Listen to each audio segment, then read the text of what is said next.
a brief agenda. I will talk very briefly about myself, just to give you a sense of where I come from. I will talk about my project on educational well-being and particularly get into a specific idea of pedagogies of well-being. And maybe this time briefly talk about my future research. So I recently completed my PhD in education from University of Southern California. Discipline-wise, I broadly sit in sociology, more specifically cultural sociology. I've done some institutional sociology. I'm interested in very sort of micro perspectives of culture, of everyday understandings of people, of how they implement things, of how they work, pedagogy, and so on. But at the same time, I'm equally interested in policy and how things in the larger, broader discourses get discussed, get imagined, and come down to the levels of, not down, but go back and forth between teachers, students, and back to the policy. I've done work in comparative and international education. I am from India. I moved to the US for my doctoral work, and I've recently moved here. So not really familiar with the Dutch context, but very curious and would love to hear your comments or how you view this work in the light of what's happening in the Netherlands. Topically, I've done research on well-being, on education technology. I've done a lot of consultation work, particularly before my doctoral career, particularly around policy reviews, policy evaluations, largely government-run stuff in India, which was funded by all sorts of organizations, multilateral organizations, philanthropies, or the governments themselves. My doctoral work is primarily qualitative in nature, but I've done a lot of mixed methods work as well, especially the work that's policy related. And before, elsewhere, I've also done a lot of quantitative work. So I'm sort of well versed with methods, although these days I prefer more qualitative work. And geographically, most of my work has been in South Asia, India and Bhutan to be particular. But I've done work in the US as well. I've been there last few years.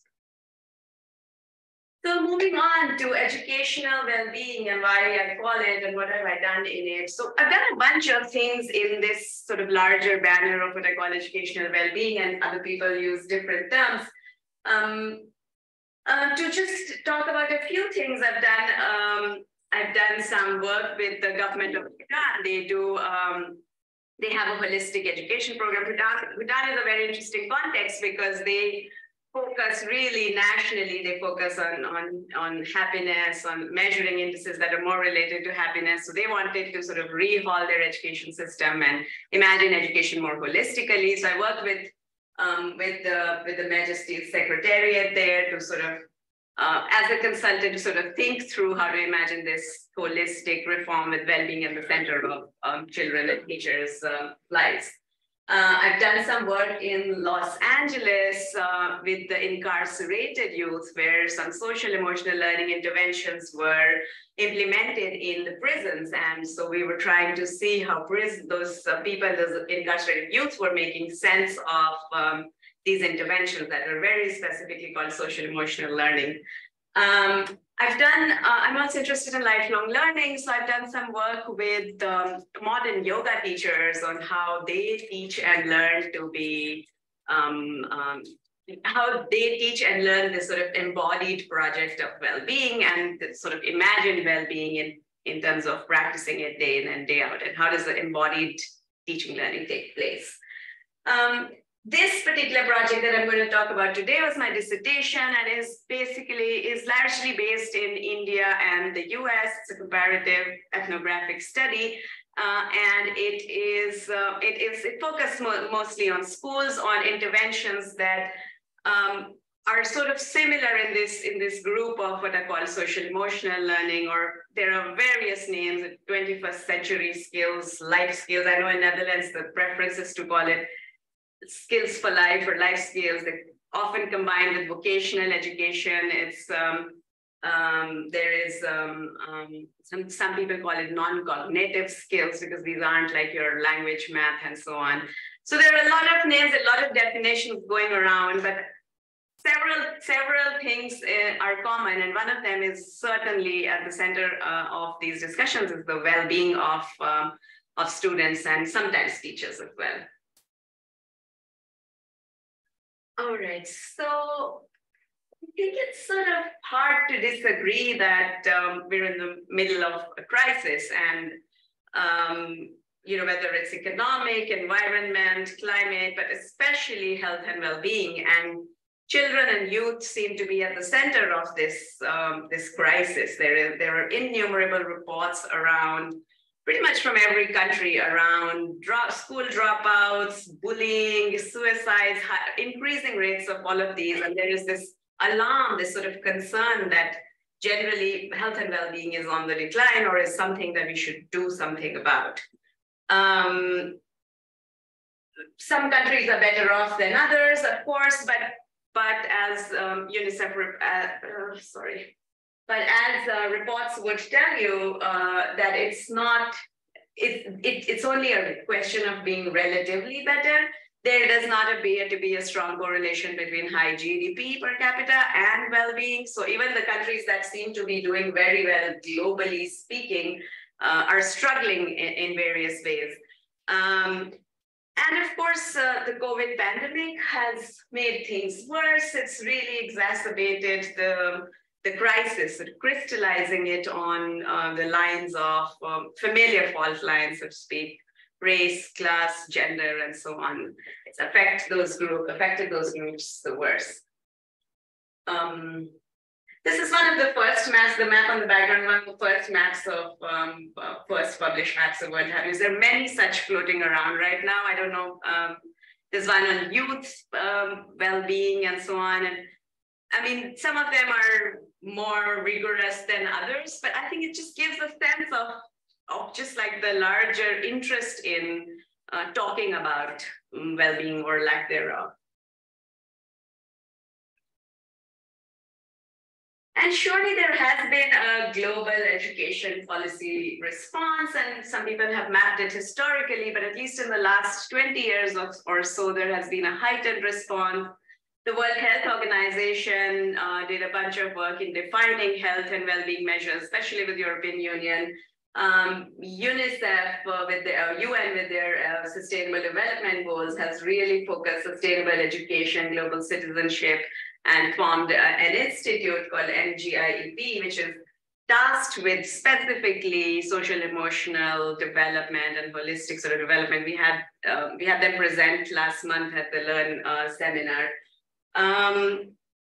There are consortiums being formed. There are institutions, multidisciplinary, some of them not, but several sort of organizations and academics coming together to respond to this sort of crisis. And Castle in the US is sort of big in defining, measuring, giving policy recommendations around SEL in the US and elsewhere, actually in several countries. Karanga is a global alliance that was formed by several NGOs recently as a way to sort of respond to it, primarily from the global south. One of the interesting things is that social emotional learning, or I mean, like I said, there are many terms. There's life skills, there's 21st century skills. There seems to be, at least in the India and the US where I was, I don't know how it's the case in the Netherlands, but at least where I was, there was some sort of consensus of using the term social emotional learning and seeing it as a foundational skill. So the idea that it's as important, if not more, that as your language learning and math learning and so on. And some of the key strands of this sort of discourse that I want to talk about before I dig deep into my data is the same one, that just to highlight that seeing well-being as a skill, the muscle metaphor is invoked many times to say that, it's a practice that you do. It's like an exercise that you do over and over again. You develop that muscle and then you learn how to become well. So it's not, well-being is not anymore, some sort of a reflection of a life well lived or so on, like some philosophers thought about it some years ago. It's something that you pursue every day. You actively want to achieve it and you work towards it day to day. And it has some precursors, especially in the field of psychology, neurobiology, in research around that. They were, where researchers sort of saw that the learning is very much an emotional activity itself, and how emotional quotient sometimes, or many a times, matters more than intelligence quotient, and so on and so forth. The second key thing that I found in this mapping these larger global discourses, and when I say global, I mean my data largely includes the US, parts of South Asia, and a little bit of UK, but not so much the European Union. That there is a strong focus on contemplative practices, including contemplative practices in any kinds of intervention related to social emotional learning or 21st century skills or life skills, which are modern yoga, breath work, mindfulness, meditation. This has become like a central component, and I've read some of the work I'm starting to read some of the work in the Dutch context, and there is certainly some amount of meditation thrown in here and there, but you would know better about this. So that's a strong component. There is increasingly a justification that it will lead to better student outcomes. I don't know if this is a retrospective justification to make it sound important, but sometimes it's like center stage of how these interventions are talked about. If you want to improve student outcomes, focus on their emotional things, social things, so on and so forth. And of course, this whole idea that happier individuals or well individuals will lead to happier citizens and sort of more harmonious, peaceful world. So these are the key research questions that I ask in my larger project. The first one that I've already talked about a little bit is just I try to map the globally circulating ideas around well-being and how they take the specific form in education policies. The second one, which I'm going to talk about more in detail today, is around the pedagogical relations that are formed or reformed in this teaching, learning, in this everyday practice of well-being.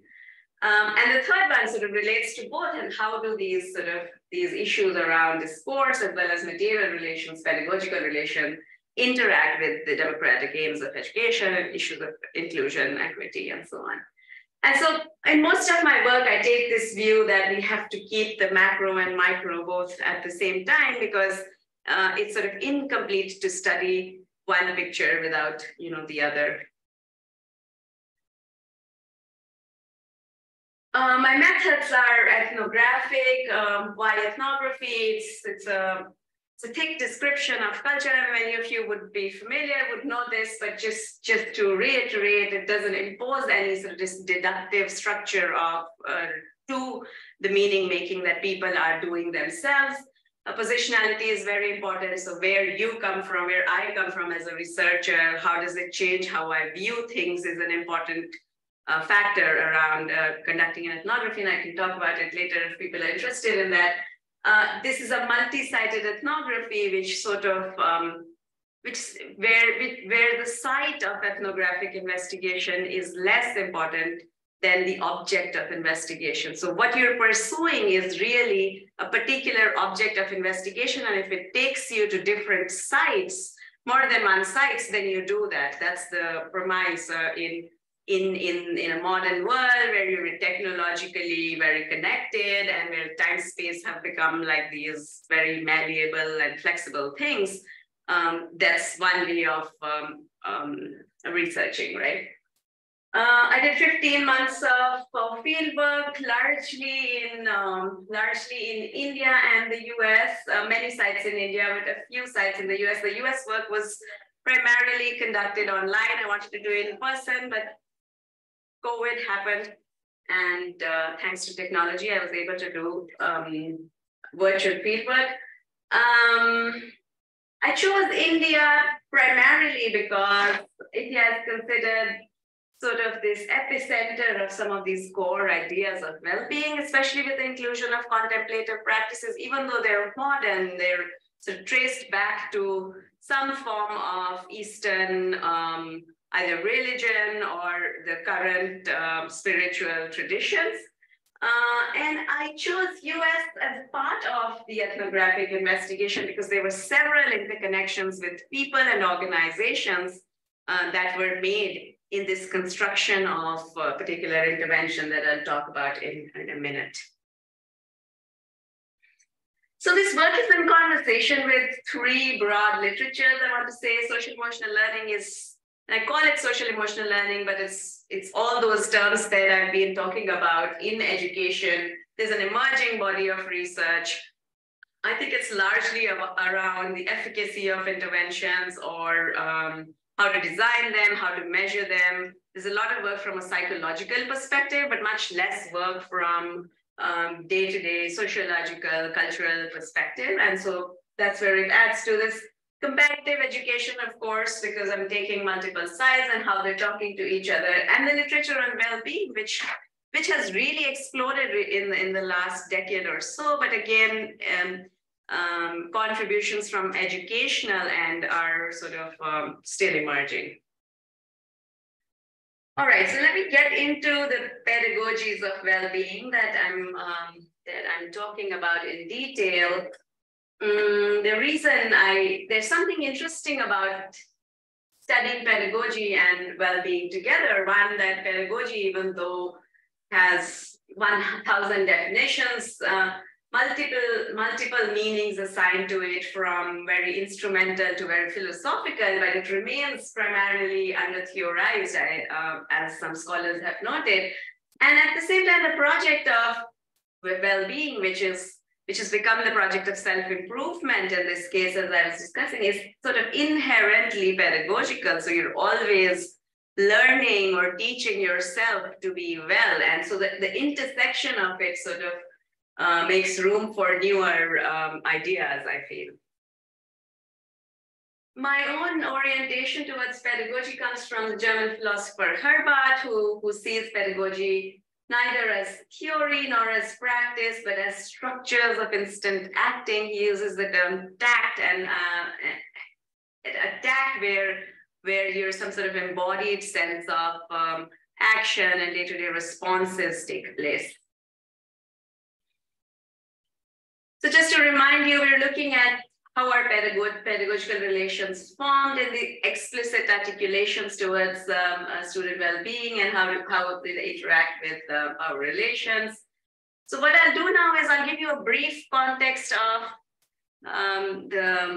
where the intervention was in India, and this is very brief given the limitation on time. I'll walk you through the data analysis process, which is very integral to how you do an ethnography. I'll talk about some evidence and insights from this work and end with implications of this work for policy practitioners, and we'll see how we're doing on time. I'll skip some stuff in between if needed. So yeah, very brief context. India is a large country, but it's relatively very low on human development. Education is the lowest contributor to the Human Development Index. Even though there's free and compulsory public education, the public education remains very, very poor quality in the country, so much so that there is a parallel education system which is private, and anyone who can afford that goes to private schools, and the rest of the people who can't afford anything really go to the public schools. So there's a strong divide in terms of socioeconomic class and caste. Particularly Delhi, where I'm looking at a specific intervention. Delhi is the capital state of India. There are 4.2 million students enrolled in schools. Historically has been a very diverse population, given that it's the capital of India. There are lots of migrants, lots of caste mix, as well as a religious mix. Interestingly, it's been ruled by a new political party in the last 12 to 13 years that has been very committed to the goals of education, and they've actually assigned 25% of their total budget, or the budget of the state, to education, which is the highest in the country, any states in the country or the country overall. It became fairly popular. This is the education minister of the state. He wrote this book on his experiments in education, and it became so popular worldwide. Everyone was writing about it in the US and Europe. People were coming to see schools in Delhi and trying to adopt what was being called Delhi model for some time. So this is the intervention I look at. It's called the happiness class. It was launched both as a class and as a policy and a curriculum. It's called happiness curriculum. The Dalai Lama sort of was called to, invited to launch it, and it directly affects about 1 million students from grades KG to 8th, about 50K teachers. Its aims are very much defined along the lines of well-being. It talks about social emotional learning and all the crises that kids, the stresses that kids are going through these days. The aims are also sometimes very large about sort of rethinking the purpose of education, liberating them from just injustices in society and so on. The way it's implemented is that it's 25 to 30, up to 45, depending on grades, 25 to 45 minute zero period. So the very first thing that the kids do as they come to school. It's a compulsory class. Every student has to go through it in these grades in public schools. And there are 3 main components of it. One is mindfulness. There's a bunch of activities around mindfulness. It's not just one thing. So mindful breathing, awareness of sounds, awareness of body, scanning the body. There's stories typically based on some values, larger values around harmony, around peace, and so on. And activities are designed around these that encourage dialogue, encourage reflection. There was a happiness curriculum teacher handbook that was released to help teachers sort of conduct these classes. The extensive teacher trainings were done to sort of at least communicate that they shouldn't look for a right or wrong answer, that everything is fine, whatever the students express, and that's more important. So the data for this particular section comes from 2 schools, classroom observation and shadowing teachers. I did that for about a year, several depth interviews and follow-up interviews with teachers. I'm talking about observations mostly. I also did curriculum analysis and other stuff, but I won't get into it now. Data analysis is very central, goes in hand in hand with data collection in an ethnographic investigation. It's informed both by the data you've collected so far and theory that you're influenced by to sort of lead to some sort of themes. You code your data on existing field from the ground and the theories you're influenced by. I wrote up thematic narratives to see where the data was taking me to actually end up with vignettes, what I call ethnographic vignettes, where where you sort of present as holistically as possible a picture from the ground to let people judge without sort of imposing meaning on it. So the idea is to suggest meaning rather than spell it out, and I'll let you see if I am able to do that. Paradox is another very central theme of collecting ethnographic data. So it's something that doesn't make sense in the field immediately, but then you pursue it and then see where it takes you. So early on in the field, I was encountered with a paradox, which was this, that happiness class was supposed to be about relieving students of everyday stress, anxieties, about well-being. But within the classrooms, teachers were very much concerned with disciplining students. Now, one way of interpreting this, and especially in a context like India, one way of interpreting this is that teachers want to discipline students anyway. I mean, and here I use discipline in the terms that, they just like a way of control and authority. So this happiness class becomes sort of another platform, another classroom to do that, for teachers to do that. However, as I spent more time, I realized that many teachers sort of genuinely believe that discipline was very important in these implementations of well-being. I'll get into it in a second. I found 4 key dimensions of how disciplining happened in social emotional development implementations. These were physical, emotional, moral, spiritual, and I'll leave some of them blank because there might be more, but this is what I found in this particular instance of data collection and analysis. So now I'll get into some ethnographic vignettes, and depending on the time, I'll do maybe 3 out of 4, or we'll see how it goes. So disciplining bodies, and this is a vignette about Palvinder sir. He's a math teacher. He's known for his happy disposition among all students. He cracks jokes. He's fun, as many students described him.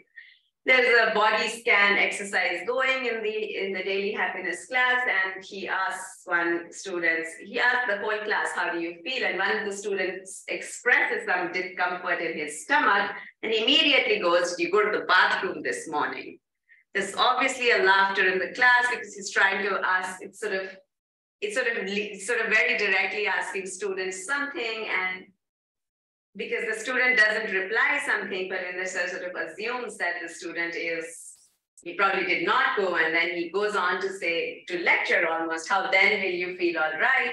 Our body works on some rules, don't you understand? Keep your back straight, okay, forget it, sit with your head down and let others do what they're doing, and so on.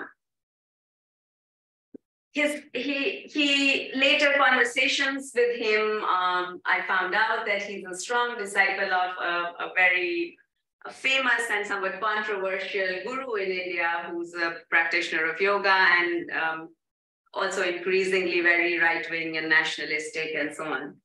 And then reflecting on these events, he told me that, you tell me, can students learn anything without being able to bring their attention to something, without being able to sit still? Can you write your thesis without being able to sit on your table peacefully? Or shouldn't we train kids to have the discipline needed to be able to sit and write a thesis like you are writing mine?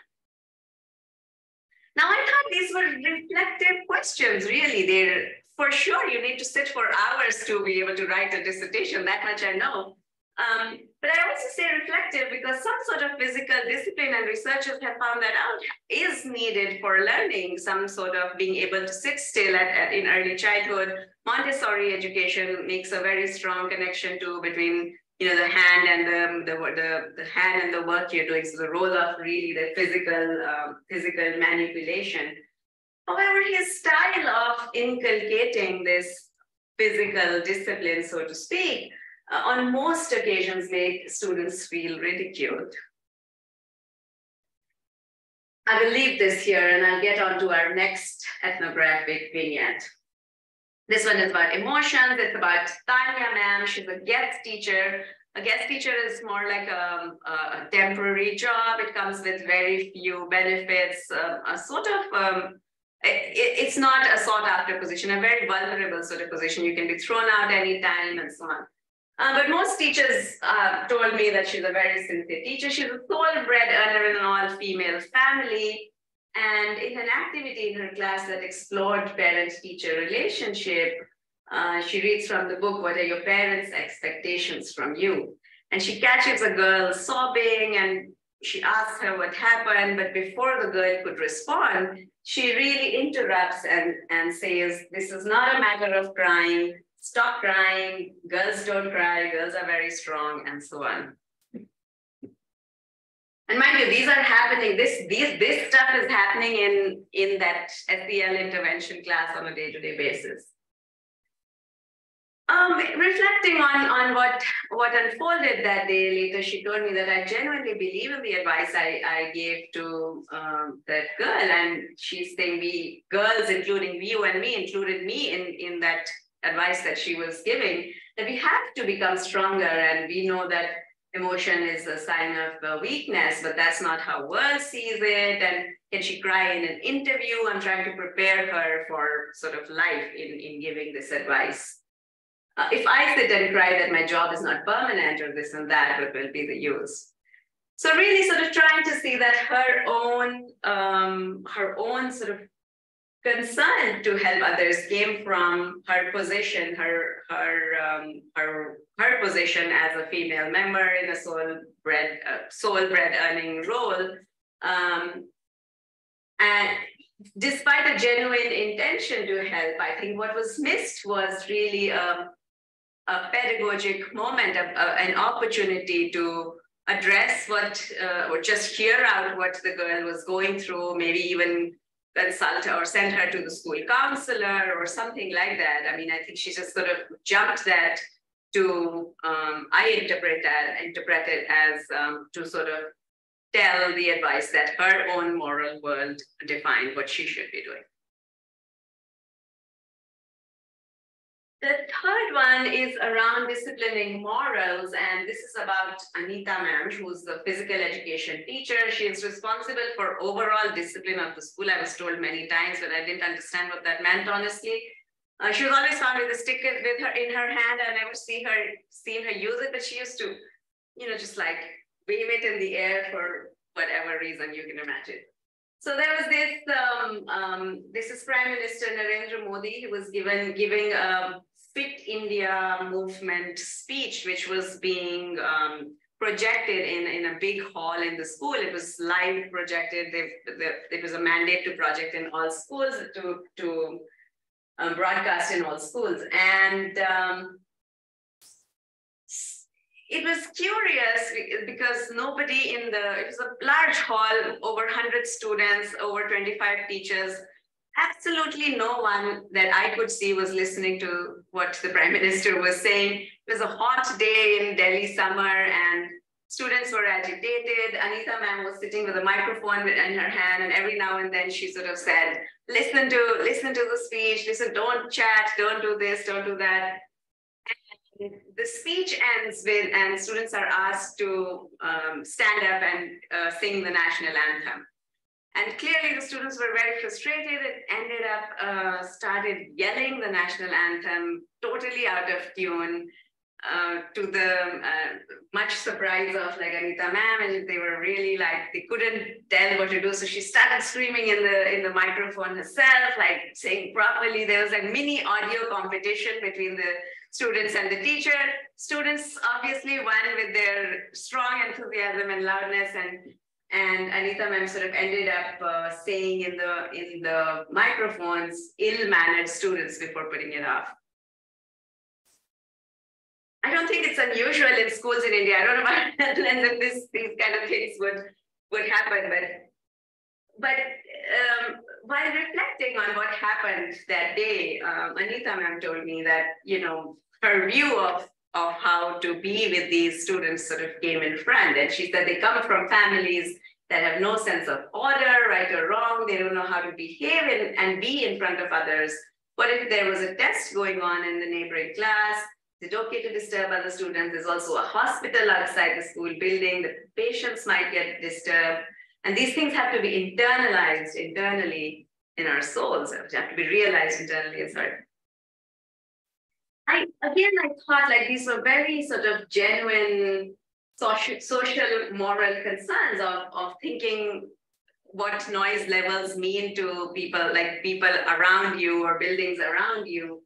However, Anita ma'am's pedagogy as a stick-driven sort of imposition of power clearly worked only to a certain extent, and in fact, possibly inspired that small acts of rebellion, which are not uncommon, but sort of reminders of everyday acts of student agency around their own well-being,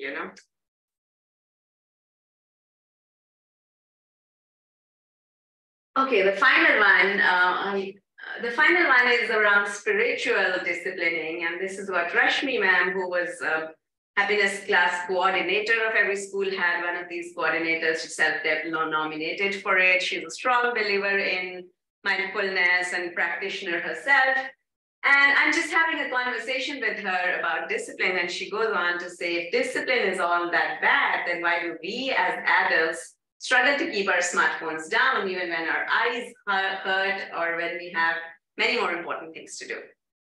I didn't have an answer to this, obviously. And but I say, is self-discipline different from disciplining others? Because here you're talking about not spending hours scrolling on the phone.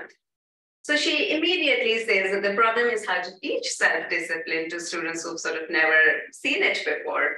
And her point was that in these moments of mindfulness, when you pause and remember to breathe, it is possible to get a perspective on how to respond mindfully. There were many cases from her class, but several other classes where students were talking about some of the benefits that they had seen from practicing mindfulness. This student is talking about, she's the student of Rashmi ma'am particularly. she was talking about how it helped her have a few deep breaths before her boxing fight with an opponent. I think what is in these select cases, I think what's my interpretation is that the practice of mindfulness did allow for some sort of reflection, some sort of taking control of the situation, or simply letting go of it by just relaxing oneself. And this is, I mean, I'm not making a case for mindfulness here. I'm not saying that this will solve all your problems and just everyone implement it. I'm very much aware of the problems of implementing such interventions without changing anything structurally in school systems and so on. However, it's important to highlight that few students and teachers did see it as helpful despite its limitations.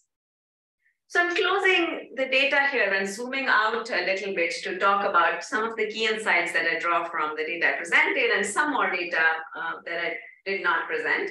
One is that teachers' moral frameworks and their own sense of well-being very much shapes their pedagogy of well-being, as we saw in the case of Anita ma'am, who was talking about her own gendered role and her own life and precarity of her employment and so on. So that sort of bounds how teacher can teach well-being to their students. Second, about discipline, and I'll talk about discipline more in a minute, but discipline and well-being, at least in this context, and I would love to hear about the context here as well, seem to be quite intertwined in how one pursues educational aim of well-being. The third and fourth build on more data is that the focus on specific and explicit focus on well-being somewhat fractures the dimensions on which students themselves are imagined. So there's an explicit focus on emotions now, there's an explicit focus on physical something now, that physical health is different from emotional health, spiritual or moral health, and that somehow just the larger imagination of students seem to get fractured. And this fracture, plus sort of the other number 1 and 2, can make the discrimination around inequities in classroom even worse, as we saw in many examples of how students get ridiculed on their emotions or expressing physical discomfort and so on. One of the theoretical implications of this work, and talking about discipline a little bit more, is just that this work points to a different way of seeing student discipline. A lot of literature, almost all literature on student discipline, I think, falls into these two broad categories that either focus on its discriminative aspects, that discipline is, how students with certain caste, class, gender are disciplined in certain ways or have more disciplinary impacts as compared to their peers, or a lot of discipline on student, lot of literature on student discipline, is its practical aspects. So seeing classroom management and behavior, taking that as their main object. They talk about how to create some sort of discipline in classroom and how to encourage behavior that students remain disciplined. I think what happens in these two broad conceptualizations of disciplines is that either you're talking about what should be done in the name of discipline, or you're just critiquing when it's done wrongly. And what gets left out really is the banal, everyday discipline that can go one way or the other, some sort of opportunity for improvisation by teachers. So for example, the teacher who told the girl to stop crying later reflected that she told me herself, without my asking, that I should have let that girl talk about what she was crying about, and next time I will be careful. So that event sort of made her think of how to improvise her own work, right? Any sort of engagement with self-discipline is, there are some aspects, some literature on discipline that talk about positive discipline, but very sort of superficially engages with self-discipline. I end with some of these implications for policymakers and practitioners, and particularly for education leaders. And this is from my work, broadly speaking, that I've done elsewhere as well. Actually, no, this is from this project, but broadly from outside the pedagogic work that I presented.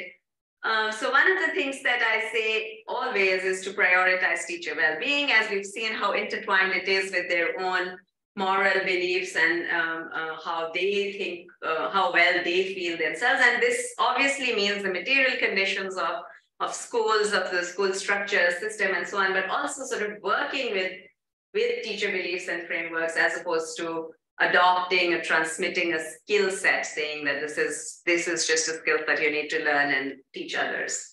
Seeing social emotional learning, or however it's named and defined in different contexts, as an integral part of instructional reform. It's not a checkbox to be done as first period, I'm done now, let's do more serious stuff, math, like you can't sort of make these divisions between the two. Particularly for practitioners, and by practitioners I mean teachers, teacher trainers, curriculum designers, I think it's very important to sort of humanize teacher work, seeing teachers like all other human beings as work in progress, as people who will make mistakes. The idea is not to encourage or so much to celebrate making mistakes, but to normalize it and see that it is going to happen, and to support sort of reflections on those things, on an important things, or even like banal everyday things. And of course, the fourth point around more holistic and integrated conceptualizations of social emotional learning. So one of the researchers who's done some work on this is very, very strongly says, and I believe in it myself, that everything is social and emotional. Learning math is social and emotional and moral even. So you can't sort of separate it out and say, this is language, this is math, and now we're doing some social emotional things, as though students were not engaging socially and emotionally all this while.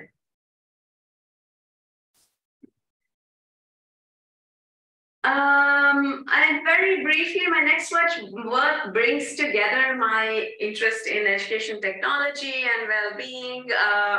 I'm interested in looking at significant use of technology in and for well-being initiatives. There are a lot of mobile apps, wearable technology that monitor heart rate, and their affective tutoring systems that monitor students' emotions and affects to sort of guide how to make them learn more. So I'm curious to learn more about what sort of affordances and limitations of technology as a media and as a medium, as a media and as a material can provide for. What are some of the limitations of using that in studying something, or in learning, teaching and learning of something that is in some ways a very embodied practice.